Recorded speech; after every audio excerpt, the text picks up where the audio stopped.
Hello and welcome guys, welcome back to my channel. My name is Akshara. I'm back after a very long time because now the holidays have started and finally I'm free to make a video. So today I just wanted to talk about class 11th and 12th. Well, it's a very very important topic according to me. See, you do school from whatever kindergartens to 12th and then you go to university, college, right? Graduation, post graduation, whatever. 11th, 12th is a turning point, right? Because we have to choose a stream. That is one of the most turning point because up until 10th class we were studying different subjects and we all were studying the similar subjects, right? But class 11, 12 there is a demarcation. Everybody is divided into different groups and they are reading or studying something which will help them one day make it into a career or something like that. And so I had science and my goodness, I had PCMB. It was fantastic, it was amazing. Taking maths was my personal own choice because I had heard that in physics a lot of calculations become easier to understand when you have a background knowledge about something, and leaving maths is never an option. So I am really grateful because today whatever I am doing, maths plays a great role in that. So I have been happy that at least I had some formal knowledge about maths up until class 11 12th.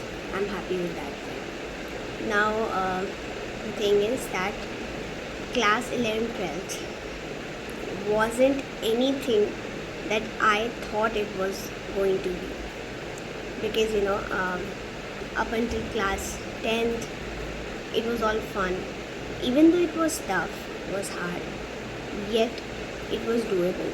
Class 11 12th, my goodness, I don't know how it went for you guys, but for me it was like something really opposite than what I have thought. It was a complete reality check. See, education, like somebody was explaining on YouTube years ago, I saw this, that class 10th is like here. Okay, so you're like class 1, 2, 3, 4, 5, 6, and you go somewhere here, it's here. And then class 11th is suddenly this. So now to match this gap is really tough. And then you have so much backlogs and stuff if you are not studying daily. Then also coaching during that time becomes really important. Now my topic of discussion for today is that 11th 12th was definitely not something that I thought it was going to be, and the kind of treatment that happens in class 11th 12th, my goodness, it is one thing for students, it is another pressure for parents, for peers, for everybody is in constant pressure. I mean, I have never hated myself as much as 11 12th made me so. I used to sit and cry for no reason. I never thought it would be possible to cry without a reason. I don't even know what I'm crying for. Every night I'm crying for what? Every day it used to be wake up, get insulted, and then go back to sleep at night. Then again it is like because you go to school, your teacher in every possible language, in every possible way is trying to tell you, okay, you are not doing this, you are not studying this, or you are not doing this. Constantly being told doesn't help. Of course, teacher's role is to tell you that you're not studying or you're not scoring marks or whatever. It is important to improve. And so if somebody is telling you something that is important, it is their role to check after you to, give you the marks. But if it becomes a cycle, somebody is in a low phase, they are already not able to catch up or understand it well. A concept is already tough and they know they are trying, but yet it's not happening. And again being told you're dumb, you're this, you're that, you can't even make this question, don't sit with her. I remember one of the teachers in class 11 12th had told this to one of my friends because this teacher and my friend knew each other way before class 11th, but she was my first time teacher in class 11th, and she literally said this in front of the entire class, that oh, don't sit with her, because she will make you turn you also like herself. And it was so weird. So I got a reality check that, see, definitely you have to study, but imagine, just because you're not studying, the entire education system makes you feel so dumb. Like you have no other possible choice, chance of surviving in this world, just because you're not performing academically so well. So at least I don't know what happens worldwide. I cannot talk about world education right now. I can only speak about my country's condition or my situation. And in here in India, we are so obsessed with academic marks. I mean, you have seen the kind of craze people go through during board results and stuff. Of course, it is important to celebrate marks and do good.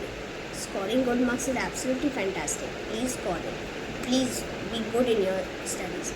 But being so crazy about it that no, my score must be 95 and 97 above, I don't understand that concept at all. And if you are anything like in 80s also today, 70s, you are the loser. So the 11th, 12th made me feel every single day that I'm a useless creature. I cannot have a career at all for myself.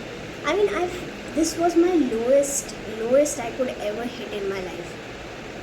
I had not known that such a life existed. I mean, imagine every day you wake up, you feel like crying, you don't feel like living.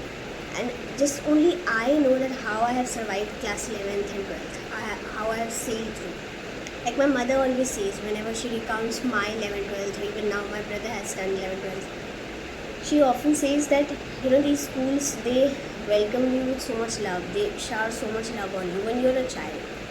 And in childhood, of course, you're painting, drawing, and doing all these fantastic activities. And you're performing well. Every kid is drawing, every kid is almost winning something somewhere. I don't mean to brag, but I was an academically good student.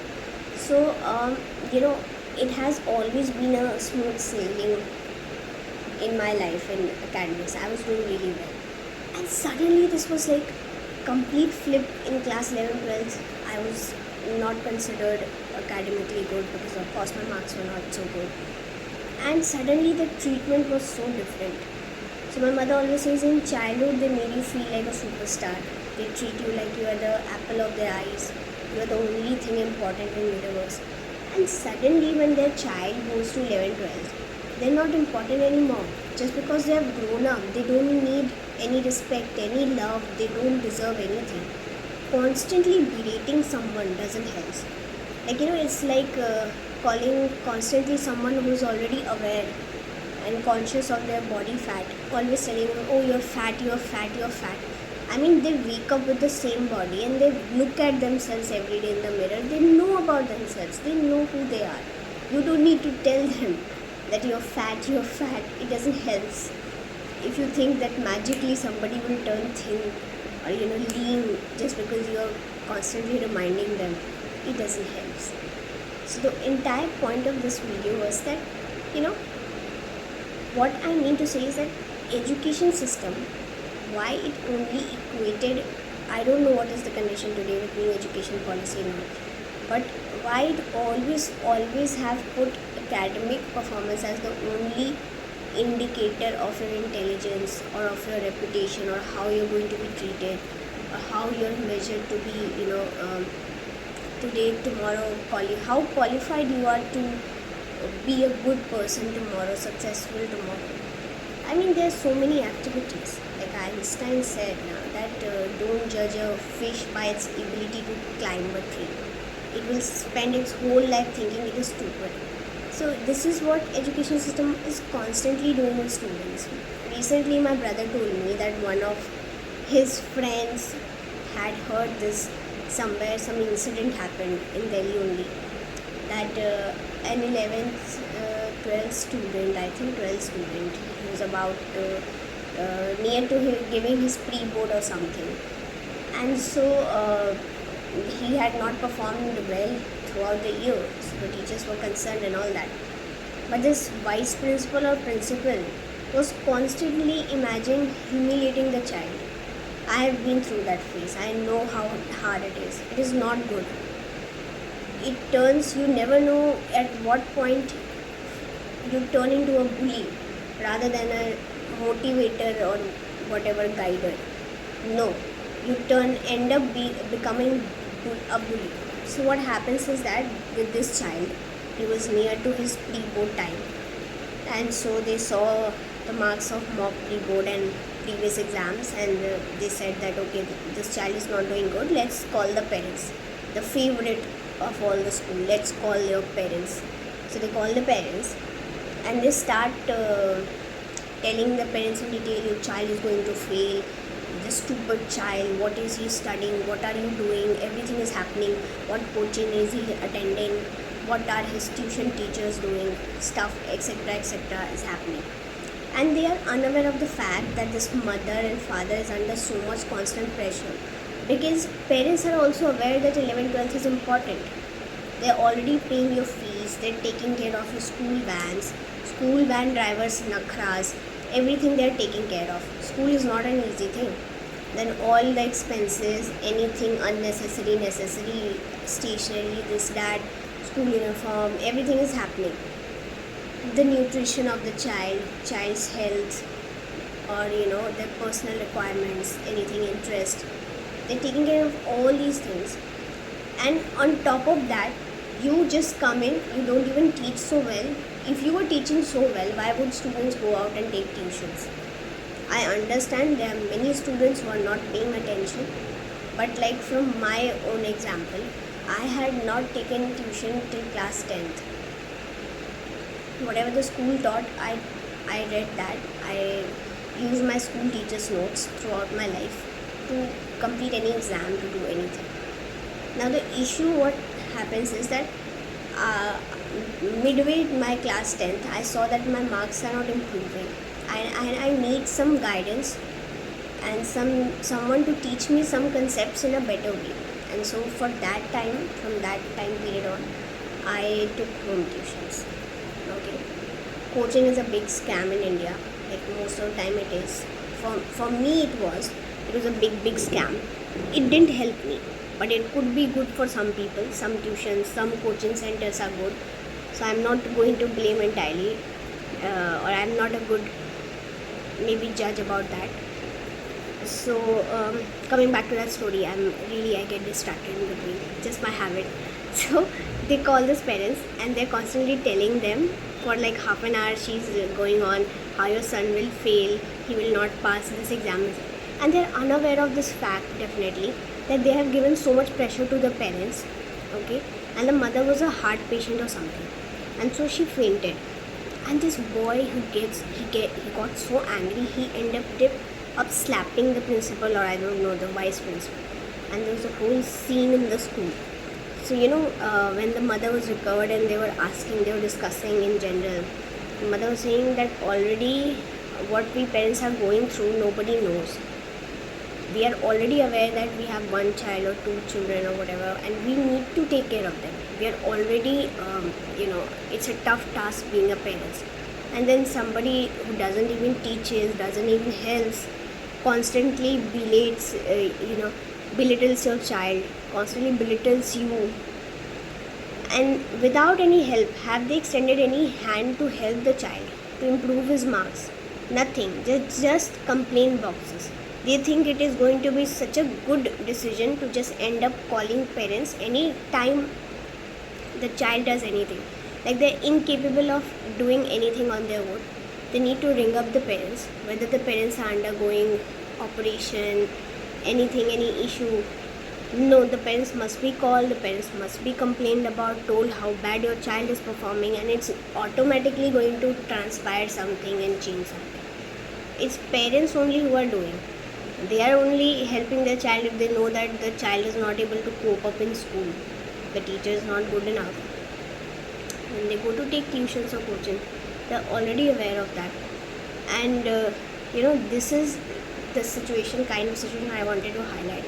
And when my mother heard this story, she said definitely parents are under so much pressure. They think parents are just losers, they're not doing anything. What do they need to do? They just need to send their their children to school and bring them back from school. No, there's so much pressure. Boards are not just for your kids, also a test for parents. So what I want in conclusion is that if education system could sympathize or empathize towards children too, and also parents, and take up a different notion stand in order to addressing a child who is not performing academically well. Of course, marks are important, but they're not that important than someone's life. It's not a very happy thing, and it is not a solution to just constantly let's bully the child, let's keep on telling him that you are so bad, you are so bad, and suddenly this will help the child and he will transpire into something wonderful. That doesn't help. This is what was my point. I have so many friends from school who call up or who message me, text me saying, Aksha, are you okay? Because they still feel so bad for me, because randomly I'm just surviving, I'm just sitting in class, and randomly a teacher will end up saying anything they want to say. I mean, it was such a bad behavior. It's also shown in so many scientific studies that encouragement, motivation surely can increase someone's performance so much, to so much greater extent. So many studies show that group A and group B were assigned different tasks, and both of them did not know what to do, but group A was probably motivated, was constantly hyped, so they could perform better than group B. So motivation definitely helps. This is what I want to say. And let's we have to come and talk about this, that this never helps a child who is at this tender age, that okay, let's just point out what is wrong in the child and not extend a helping hand to the child. The schools need to be a little empathetic towards the students and the parents, and instead of complaining, they should come up with some solution to help the child. That's all for today. Thank you so much. Bye.